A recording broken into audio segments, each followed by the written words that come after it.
Hello everyone and welcome to British Murders, the podcast focusing exclusively on British murder cases and serial killers. I'm your host Stuart Blues and this is the 7th episode of season 12. Before we get into the story, let's break the ice. The show's first opening icebreaker segment is this. True facts that sound like bullshit. Did you know that Norway's flag has the flags of 6 other countries contained in it? Pause the episode now if you want to guess them before I name them. Okay, did you do that? Probably not. Right, so the 6 countries in question are Finland, France, Indonesia, Netherlands, Poland, and Thailand. Or Thailand, I don't know why I said Thailand. Now it's time for the show's final opening icebreaker segment. Random quote of the day. Before you marry a person, you should first make them use a computer with slow internet to see who they really are. That was said by Will Ferrell. Listener Gareth Preston requested this case via email. We're in the village of, and I'm going to say this, right, we're in Wales, so it's Gwersyllt, right? Gwersyllt. If you tell me that's wrong from Wales, which it probably is, I'm sorry, I've really tried.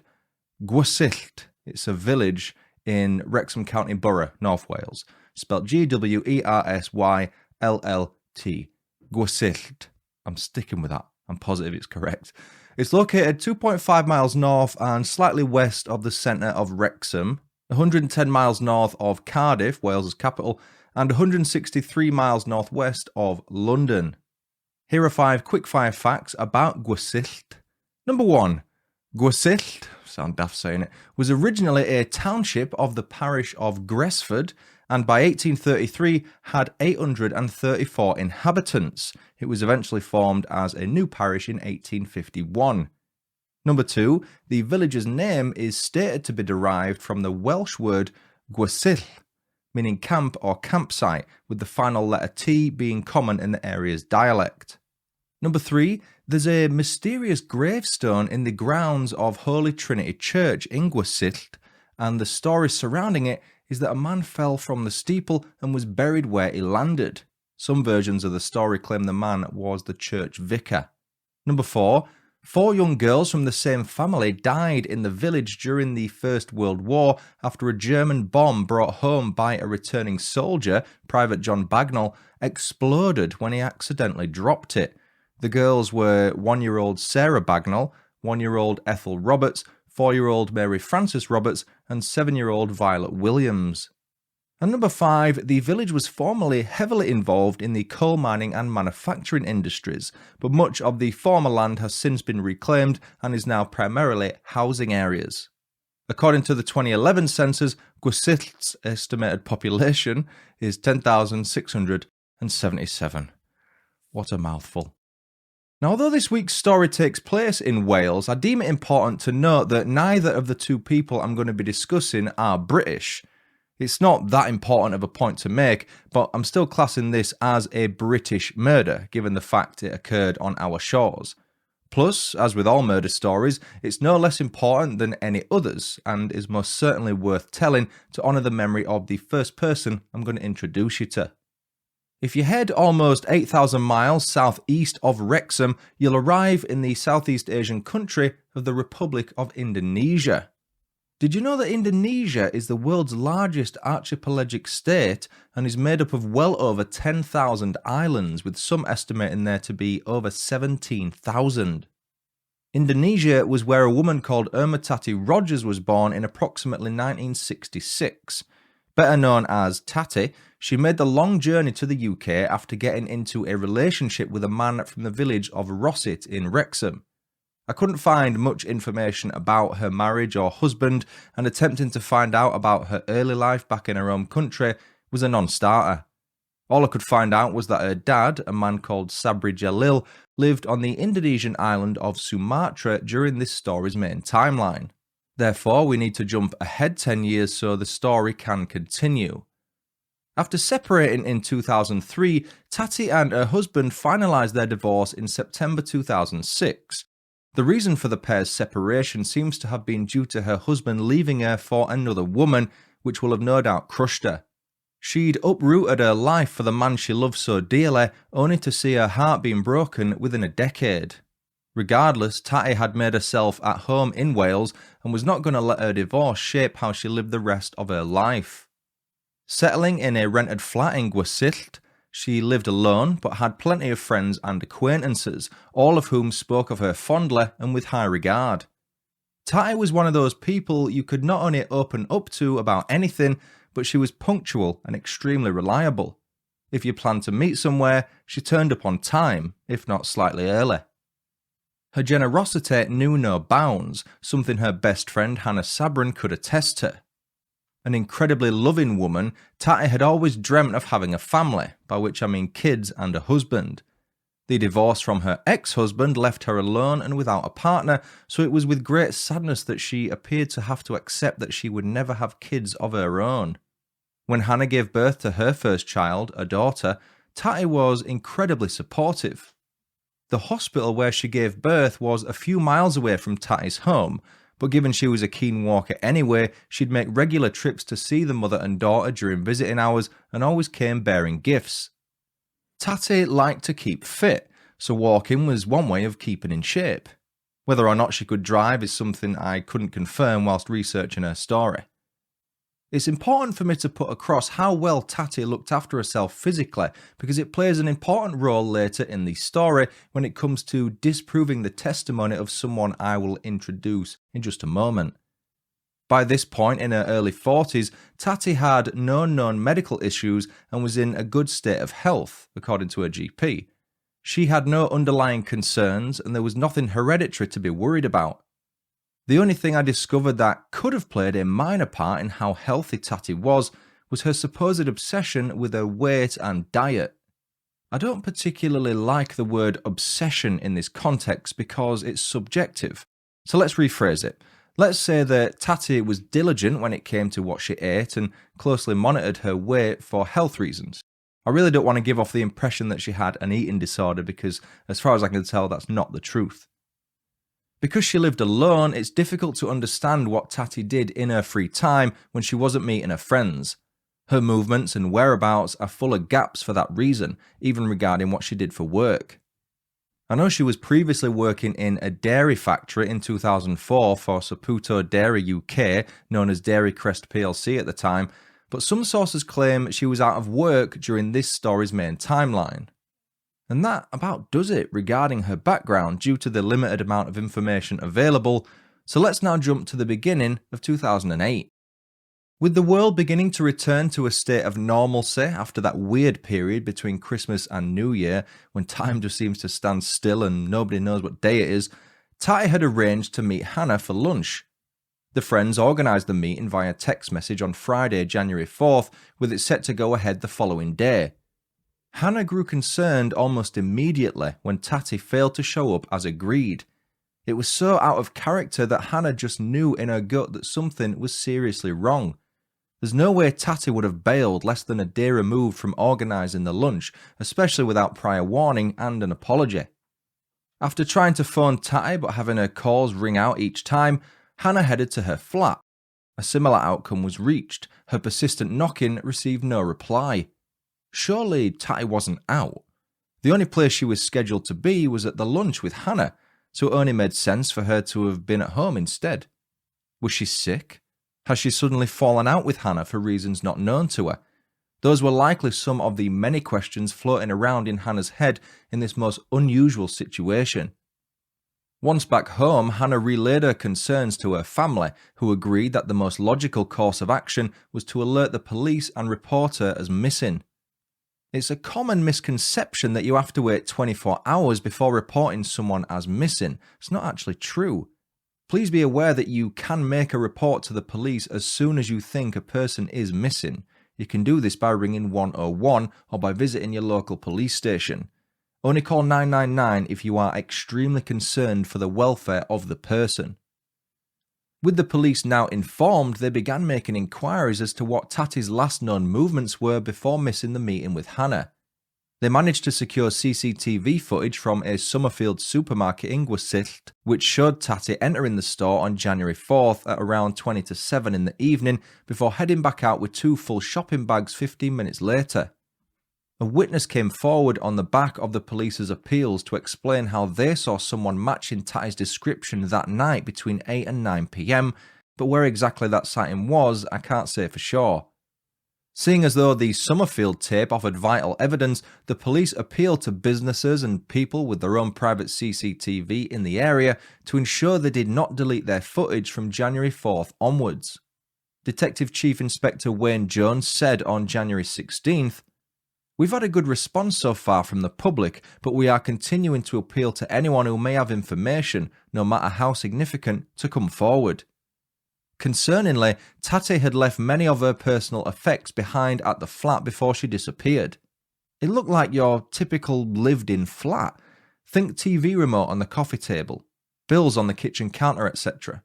It hadn't been cleared out as if someone had left forever, or even left briefly to go on a trip. Tati was reportedly attending college at the time of her disappearance and regularly sent gifts back home to her friends and family in Indonesia, so it made little sense for her to just up and leave. There were murmurs that she may have returned to Indonesia, as that was something she planned to do at some point, but her passport remained in the flat, as did her clothes and a fair bit of money. Inquiries were made with the Indonesian authorities, but there was no evidence to suggest that Tati had left the UK, never mind landed in her native country. Despite the police's best efforts, all attempts at locating Tati failed. The surrounding areas were searched and door-to-door inquiries were made, but nothing led to it progressing. A glimmer of hope came and went in mid-April when a 26-year-old man from Wrexham was arrested and taken to be questioned in St Asaph, Denbighshire. It's not clear who the man was, but after a few days of being held, he was released without charge. No evidence could link him to Tati's disappearance, which is what it was still being treated as at that time. As the months ticked by and the search was scaled down, the case was reignited in December when it was featured on an episode of Crime Watch. At that point, detectives confirmed it was no longer a missing person inquiry, rather it was now a murder inquiry. I read that a reward of £100,000, £156,000 in today's money, was offered for anyone who could provide information that led to either finding Tati or revealing what had happened to her. I'm sure many tips will have come in on the back of that episode, but nothing concrete appears to have stuck, as the police were still none the wiser as to what had happened to her or where she was. By the spring of 2009, over a year had passed since Tati was last seen on the CCTV footage. Several searches in numerous areas of Wrexham had been completed over those many months, but it wasn't until the police received a tip that the search narrowed in on an area of land near Erdig Hall. A National Trust property located just over a mile south and slightly west of Wrexham Centre, Erdig Hall is a Grade 1 listed home, garden and estate filled with the stories of a family and their servants surrounded by fields and farmland. It looks like the sort of place that offers scenic walks and a chance to see some wildlife, but it's incredibly isolated. It's the sort of place you'd associate with being an ideal body deposition site. As excavators and bulldozers were brought to the area in preparation for a dig commencing on March 18th or possibly 19th, the police announced that the search would likely continue there for a good few days. Based on the tip they'd received, the details of which are not known, nor is the identity of the person who offered it, the police now believe that Tati had been murdered and buried somewhere near Erdig Hall. Specialist dogs and forensic teams were on the ground working in conjunction with the operators of the heavy machinery. Before long, most of Tati's clothes were recovered, with the only item missing being the black trousers she was seen wearing in the CCTV footage. The huge press publicity of the dig was pre-planned. Its intention was to make Tati's killer aware that they were narrowing in on her burial site and that the walls were closing in. They were baiting the killer, and it worked. But before I explain how, let me first introduce a 27-year-old man called Lukasz Reszpondek. 27 is the most common age given to him, so I'm going to stick with that, especially as the man the police arrested a year earlier was 26, and I believe that was Lukasz, but his age does vary from source to source. Some claim he was as old as 30, but let's not get bogged down with something so trivial. Born and raised in Poland, Reszpondek moved to Wrexham in the mid-noughties in search of a better life for his family. His wife, Eva, and 2 kids remained back home in Poland whilst he earned money in Wales. The plan was clearly to earn enough money to allow Eva and the kids to come and join him so they could be reunited as a family. Reszpondek missed Eva dearly, but it didn't stop him from taking a shine to Tati when the pair met whilst working on the dairy factory production line in the summer of 2004. The cheese cutter was instantly drawn to Tati and has gone on record to describe her as being a very attractive woman. He was adamant, though, that the pair did not have a romantic relationship and never slept together. Reszpondek would later go back on that statement slightly by admitting to having kissed Tati just one time. When asked how his semen came to be found upon Tati's mattress when it was forensically examined, he said they may have been in bed together once after a party, but he remained insistent that they had not had sex. The semen had, according to him, got there after he and Eva slept in Tati's bed whilst they were searching for a place of their own. One of Tati's other close friends, Ermatati Rodgers, has gone on record stating that Tati and Reszpondek were perhaps closer than he liked to admit publicly. She would regularly drive Tati to his house and was informed of all the goings-on after the fact due to the two women being close enough to be considered unofficial sisters. Tati supposedly wanted to try and break up Reszpondek's marriage, partly due to jealousy and partly due to the breakup of her own. Whilst over in Poland celebrating Christmas in 2007 with his family, Reszpondek received a text from Tati in which she probably wished him a Merry Christmas. It might have said more than that, but I'm not privy to the contents of the message. The plan was to return to the UK in January 2008, but Reszpondek decided to leave his homeland earlier than he'd agreed with his family, and he also didn't tell him he was returning. He wasn't a fan of flying, so instead he drove well over 700 miles from his house to Dunkirk in the north of France. From there, he hopped on a ferry, which took him and his car across the English Channel into the port of Dover in Kent, southeast England. From there, he had another nearly 250 miles to drive before arriving back in Wrexham. He'll have been absolutely shattered after that trip when he finally got home on January 4th. Instead of heading to bed and getting some well-deserved rest, Reszpondek felt he needed to seize the opportunity and visit Tati at her flat. By all accounts, Tati seems to have known that he was coming, with one resource suggesting it was Polish food she was purchasing from Summerfield that evening when she was seen shopping on CCTV. Arriving at her flat between 8 and 9 p.m, Reszpondek drove her back to his house at Trinity Street, Rostellin, around 3 miles away. I'm not even going to try and say Rostellin correctly. What happened next is known only to Reszpondek, but the assumption is that he murdered Tati at his house at some point that late Friday evening. I'll come on to Tati's cause of death shortly, but before I do, let me explain what reaction Reszpondek had after killing the woman he denied being romantically or sexually involved with. Rather than phoning the police, he instead chose to spend the remainder of the evening playing a real-time strategy game called Plemiona. It was the Polish version of a game called Tribal Wars, which was very popular in Poland around the time of this story. Tati's lifeless body was lying on the floor in his house while he did this. He would later claim that he did not know that 999 was the UK's emergency phone number, hence why he didn't call for help. But you can also call 112 here, which I believe is a common number to call in various European countries, of which Poland is of course one. Don't quote me on the 112 bit though. His brain was frozen, he'd later say, and he had no idea what the right thing to do was, even though he would go on to claim he was innocent and had returned from showering to find Tati collapsed on the floor.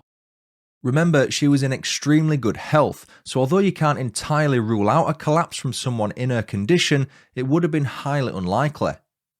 Reszpondek feared that the dream life he wanted to build with his family would be ruined if the police came knocking, and asked a multitude of questions.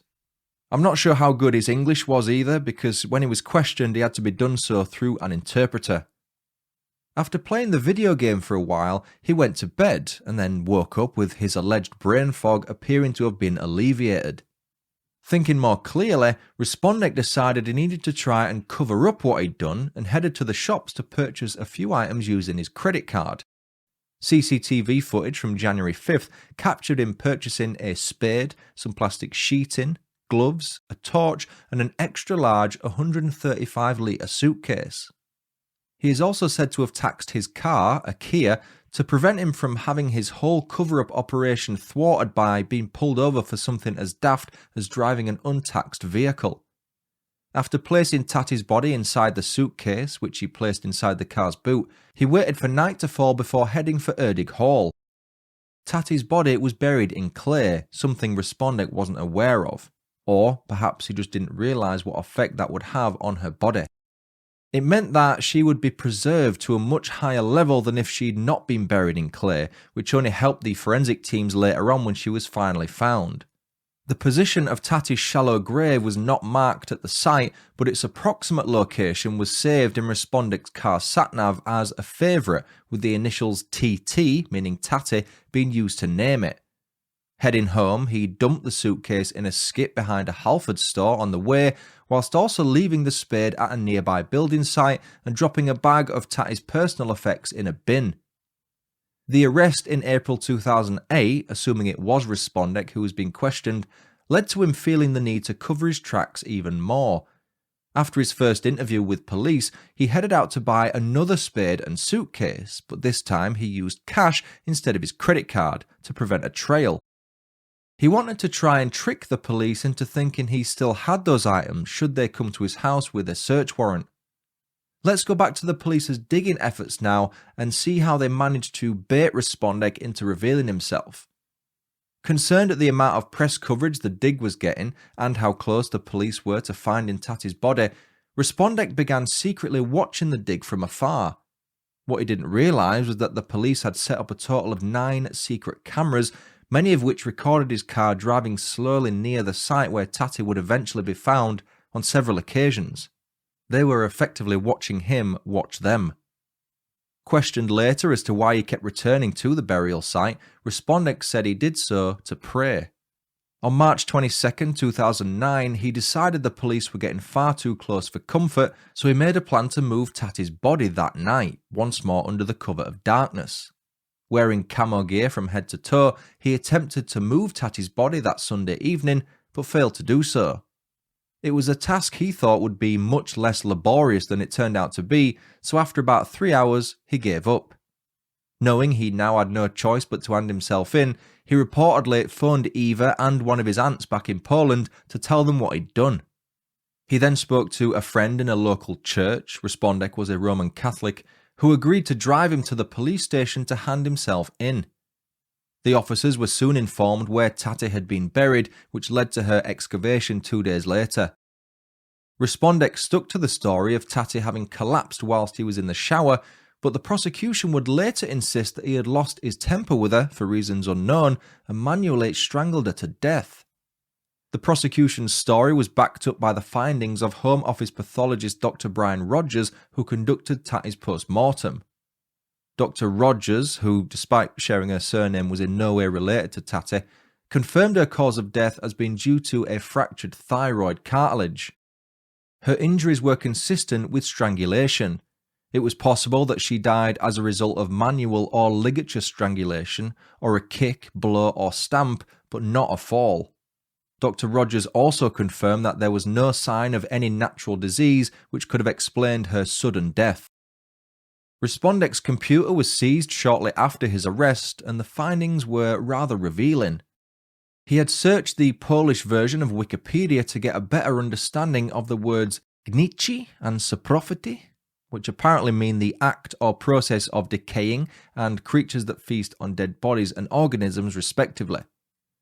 At his first hearing on March 26th at Flintshire Magistrates in Mold, Reszpondek was advised of his charges: murder, intending to prevent the coroner from holding an inquest into an alleged violent death, the unlawful disposal of a body, and the prevention of the lawful and decent burial of a body.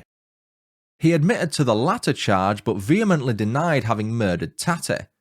The decision was made to have him remanded in custody after his solicitor unsuccessfully applied for bail on his behalf.